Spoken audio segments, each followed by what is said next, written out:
최근에 이제 제 또래 친구들끼리 이렇게 만나다 보면 아이들이 초등학교 고학년, 중학교 가고 뭐 요럴 때쯤 되는 것 같아요. 그 친구들끼리 모여서 항상 같이 고민을 나누고 상의하는 것 중에 하나가 그 유명한 대치동 트랙을 타야 하느냐 마느냐, 이게 이제 굉장히 이슈거든요. 우선 이제 대치동이라고 하면은 대한민국 교육 1번지죠. 공부, 성적 이런 것들이 이제 한 사람을 평가하는 기준, 어떻게 보면은 아주 우선시되는 기준을 넘어서서 그 동네에서는 거의 유일한 기준이 되어버리다시피 하는 경우도 있고, 아이들끼리도 친구들끼리 물어볼 때 야 너는 선행학습 어디까지 했어? 무슨 학원 무슨 반이야? 뭐 이런 것들을 물어보기도 하고, 부모들끼리도 아 이번에 누구누구 아이가 무슨 학원에 들어갔대요 하면서 축하 인사를 건네기도 하고, 뭐 이런 식으로 굉장히 대치동만의 독특한 문화와 서로 공유하는 그런 내용들이 많이 있는 것 같더라고요. 대치동이 또 아무래도 저희 병원에서 가깝다 보니까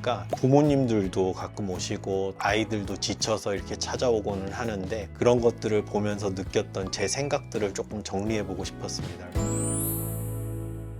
우선은 지금 우리가 자라나는 아이들한테 공부가 중요한 게 아니다, 이렇게 단순하게 얘기하는 거는 좀 다소 무책임하다라는 그런 생각이 좀 드는 것 같아요. 그리고 너무 미리부터 겁낼 필요는 없다. 결과적으로 아이가 따라갈 수 있는 만큼, 아이가 이겨낼 수 있는 만큼은 시켜야 되지 않나 라는 생각을 좀 가지고 있어요. 그 이유가 뭐냐면 결국 현실은 현실이라는 거죠. 우리는 유토피아를 사는 게 아니고 어쩔 수 없는 경쟁과 생존을 위해서 아둥바둥하는 그런 현실 속에서 살아가잖아요. 일종의 자연의 섭리와도 같은 것 같아요. 그리고 안타깝지만 우리 아이들도 언젠가는 냉정한 현실 속에서 살아가게 될 거고요. 만약에 우리가 이런 자본주의 세상에서 경제적으로 자유롭고 경제적인 자유를 아이에게 물려줄 수 있는 그런 여유가 된다면 아이들을 굳이 닥달해 가면서 막 푸시하고 공부시키려 하지 않을 수도 있어요. 저도 그럴 것 같아요. 근데 안타깝지만 대부분의 사람들은 거기에 해당되지 않고요. 아이가 성인이 돼서 자본주의 사회에서 생존을 하기 위해서는 뭔가 자기도 먹고 살 수 있는 무기, 생존력 이런 것들이 필요할 텐데, 가장 흔한 무기로서는 교육, 학력 뭐 이런 것들이 될 것 같아요. 그래서 그런 것들을 너무 단순하게 무시하고 필요하지 않다, 아이들한테 더 필요한 것들이 있으니까 그런 것들을 너무 강요하지 말라, 이렇게 얘기하는 거는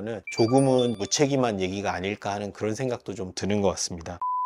한편으로는 유연한 생각도 좀 필요하다고 생각돼요. 아이들을 이렇게 공부를 시키되 안 되는 것까지 반드시 되게 만든다, 이런 식의 사고방식보다는 하는 데까지 한다, 아이가 견딜 수 있는 데까지 시켜본다. 그렇지만 아이가 따라오지 못할 때는 얼마든지 유연하게 다른 방법들을 찾아본다. 결국 공부라는 것도 아까 말씀드린 것처럼 우리가 세상에서 살아남기 위해서, 먹고 살기 위해서 기술을 습득하는 것과 크게 다르지 않다라고 생각하는데, 아이가 공부로서 재능을 보이지 않는다고 하면 아이가 이 세상에서 살아남을 수 있는 다른 무기 같은 것들을 습득할 수 있도록 또 도와주는 것도 중요하다고 생각됩니다. 제 가까운 지인의 얘기인데요. 아이가 원래 공부를 잘 했었어요. 초등학교 때까지 공부를 잘 했었고, 그래서 그 친구가 대치동으로 초등학교 고학년쯤에 이제 이사를 오게 되고 중학교에 진학을 했는데, 중학교에 진학을 하게 되니까 상대적으로 성적이 떨어지고, 그러면서 아이가 스트레스 받고 엄마도 힘들어하고, 그런 상황에서 엄마와 아이가 아주 심하게 다투는 일들이 오랫동안 반복되고 지속되고 이런 상황들이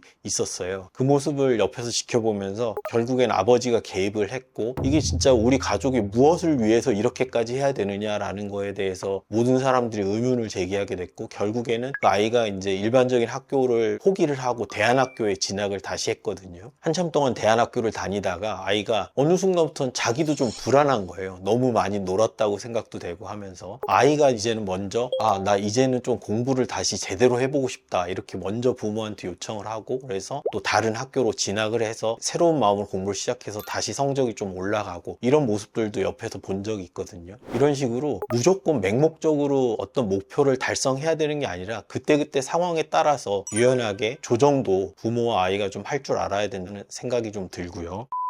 결국 우선순위의 문제라는 거죠. 공부라는 것도 잘 먹고 잘 살자고 하는 일이거든요. 근데 그게 주객이 전도가 돼서 부모와 자식 간의 관계가 망가지고 아이가 병원에 다닐 정도로 아플 지경이 되고 그렇다고 한다면 이거는 뭔가 본말이 전도된 거라고 볼 수 있거든요. 그런 상황에서는 다시 한번 우선순위를 점검하고 방향을 다시 수정해 봐야 되지 않나 그런 생각도 가지고 있고요. 또 한편으로는 아이의 입시 결과나 공부로서의 어떤 성공의 정도나 이런 것들이 미리 결정되어 있는 게 아닌가, 결국 유전자의 문제가 아닌가, 뭐 이런 생각을 할 때도 많거든요. 아이들을 이렇게 공부를 쭉 시켜보다 보면은 어느 정도 감이 오는 순간이 있어요. 아, 우리 아이가 어느 정도까지구나, 어느 정도까지 견딜 수가 있고 이 이상은 아이가 많이 힘들어하는구나, 이런 것들을 이제 금방 감을 잡을 수가 있거든요. 그런 것들을 있는 그대로 받아들이는 것도 상당히 건강한 부모의 자세라고 생각이 돼요. 그래서 그런 것들을 부정하지 말고 현실을 있는 그대로 받아들이려는 노력도 좀 필요하다, 이런 말씀을 드리고 싶고요. 정리해서 말씀드리자면 현실은 현실이다. 우리나라 이 자본주의 사회에서 살아남고 생존하기 위해서는 좋은 학력 반드시 도움이 된다. 필요성이 있다. 완전히 부정하고 무시하지는 말자. 그리고 미리 겁내고 포기할 필요는 없다. 하는 데까지는 좀 아이를 시켜보자. 하지만 아이의 특성을 잘 판단해보고 평가해보고 있는 그대로 인정하고 받아들일 필요가 있다. 이런 말씀을 드리고 싶습니다.